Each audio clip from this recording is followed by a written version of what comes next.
दोस्तों, कल अमेठी की घटना को लेकर के मायावती जी का रुख बदल गया है। मायावती जी ने जितने दरिंदे थे उनको लेकर के एक बड़ा संदेश भेजा है। चंद्रशेखर और मायावती जी का एक ही मोटिव है, एक ही जैसा मैसेज है।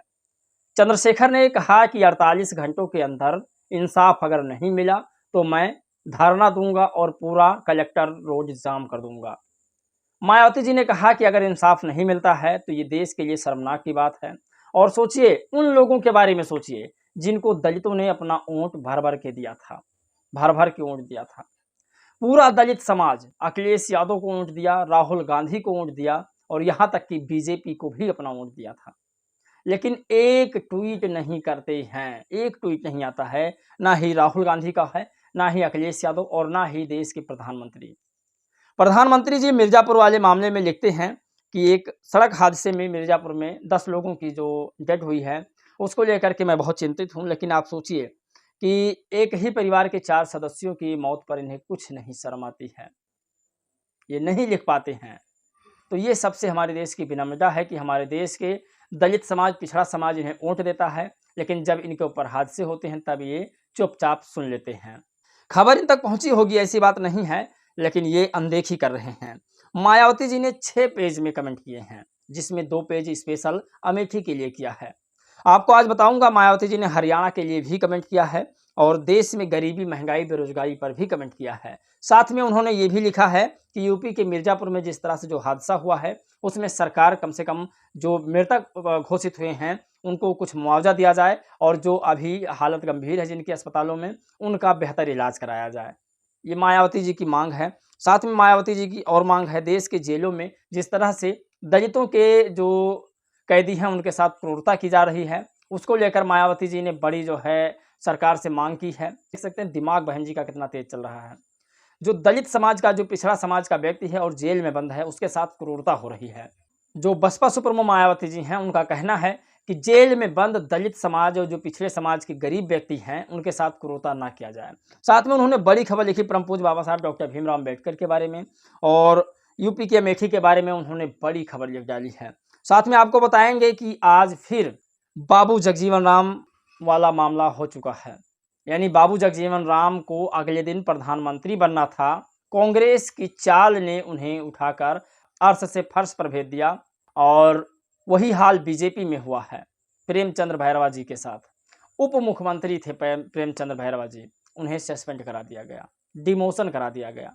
आप कल्पना नहीं कर सकते ये चाल है, लेकिन ये लोग बाबा साहेब को शायद नहीं पढ़े हैं। आज भी ये लोग उन्हीं की चापलूसी कर रहे हैं जिनके षड्यंत्र से इन लोगों का डिमोशन हुआ है।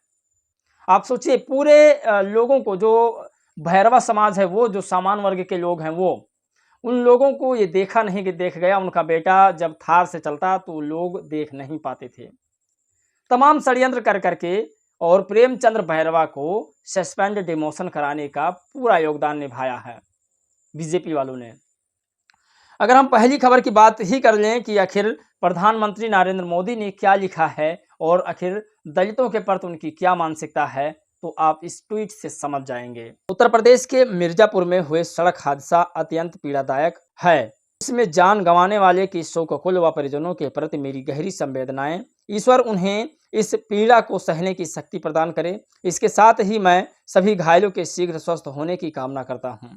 राज्य सरकार की देखरेख में स्थानीय प्रशासन पीड़ितों की हर संभव मदद में जुटी है। सर, जुटने से कुछ नहीं होगा, काम करना पड़ेगा आपको। उन्हें धनराशि देनी पड़ेगी जिससे वो बेहतर इलाज करा सकें। सरकारी पैसों पर इलाज किस तरह से होता है सरकारी अस्पताल में, ये पूरा देश जानता है। और रही बात सड़क हादसे की, कम से कम यूपी में नजर डालिए जनाब, जहां से आप सरकार में आए थे। आप कल्पना नहीं कर सकते इस बात को लेकर कि प्रधानमंत्री नरेंद्र मोदी जी 2014 में यूपी से ही गुजर करके दिल्ली पहुंचे थे और आज यूपी में इतने बड़े बड़े हादसे हो रहे हैं।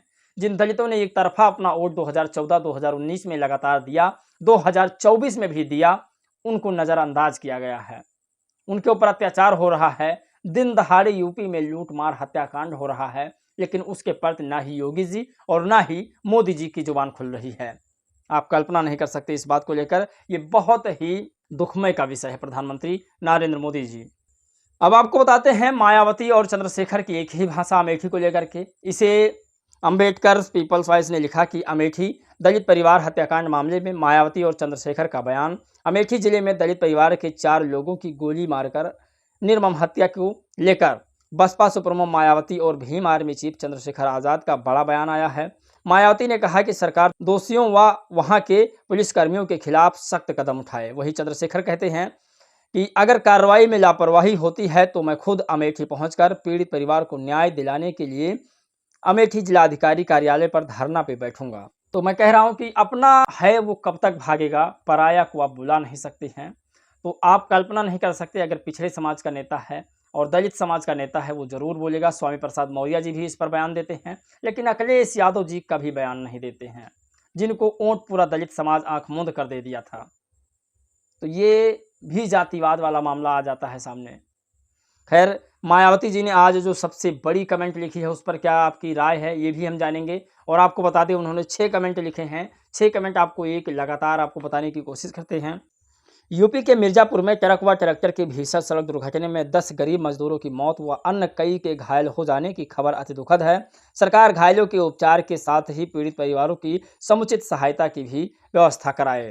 तो ये मायावती जी ने लिखा। दूसरा कमेंट इन्होंने लिखा है कि हरियाणा में हो रहा विधानसभा आम चुनाव और इंडिया नेशनल लोकदल गठबंधन द्वारा पूरी मजबूती, एकजुटता एवं दमदारी के साथ लड़ने तथा भाजपा व कांग्रेस का खासकर SC ST व OBC आरक्षण एवं किसान व जनविरोधी चेहरा बेनकाब करने से इनके बेचैनी व परेशानी स्वाभाविक है।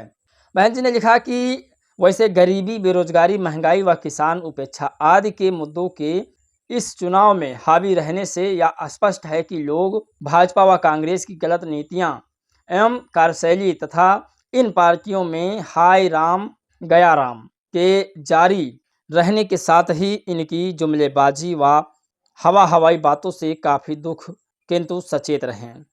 तो आप कल्पना नहीं कर सकते, मायावती जी ने कहा आय राम या फिर जय राम, कल्पना नहीं कर सकते। बहन जी ने आज राम नाम का भी जो है नाम लिया, लेकिन आप कल्पना नहीं कर सकते वो सिर्फ और सिर्फ बीजेपी और कांग्रेस के लिए ही लिया है कि बीजेपी और कांग्रेस सिर्फ राम के नाम पर वोट ले रही है, इनकी कार्यशैली कुछ नहीं है।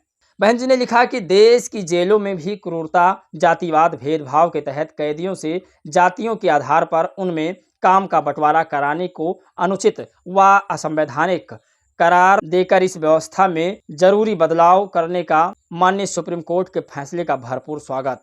और लिखते हैं परम पूज्य बाबा साहेब डॉक्टर भीमराव अंबेडकर के जाति विहीन, मानवतावादी व धर्मनिरपेक्ष संविधान वाले देश में इस प्रकार की जातिवाद व्यवस्था का जारी रहना यह साबित करता है कि सरकारों का रवैया संवैधानिक न होकर लगातार जातिवादी है। अतः मजलूमों के लिए अब सत्ता प्राप्त करना जरूरी है। तो मायावती जी ने लिखा कि अब सत्ता प्राप्त करना बहुत जरूरी है मजलूमों के लिए, क्योंकि जिस तरह से जेल में बंद जाति के आधार पर लोगों से काम कराया जा रहा है, क्रूरता कराई जा रही है, वो काफी शर्मनाक है। और ऐसा लगता है कि सरकार संविधान नहीं, वो मनुस्मृति के हिसाब से चला रही है, क्योंकि बाहर जो है संवैधानिक रूप से आप चला सकते हैं, लेकिन जेल में बंद कैदियों को आप उनके जातियों के हिसाब से काम करवा रहे हैं, तो इसका क्या मतलब निकाला जाए। मायावती जी अमेठी को लेकर लिखती हैं कि यूपी के अमेठी जिले में एक दलित परिवार के 4 लोगों की एक साथ की गई निर्मम हत्या की घटना अति दुखद व चिंताजनक है। सरकार दोषियों व वहां के पुलिसकर्मियों के खिलाफ भी सख्त कदम उठाए ताकि अपराधी बेखौफ न रहे। पुलिसकर्मियों के खिलाफ भी सख्त कदम उठाए, मायावती जी का कहना है।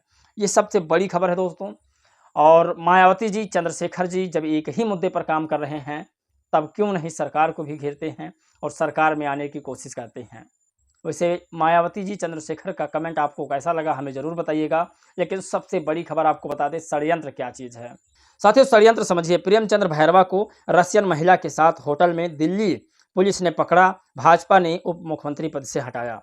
ये प्रेमचंद्र भैरवा जी थे जो उप मुख्यमंत्री थे, और उप मुख्यमंत्री होने के साथ साथ इनका प्रमोशन भी हो जाता। यही हाल हुआ था बाबू जगजीवन राम जी के साथ।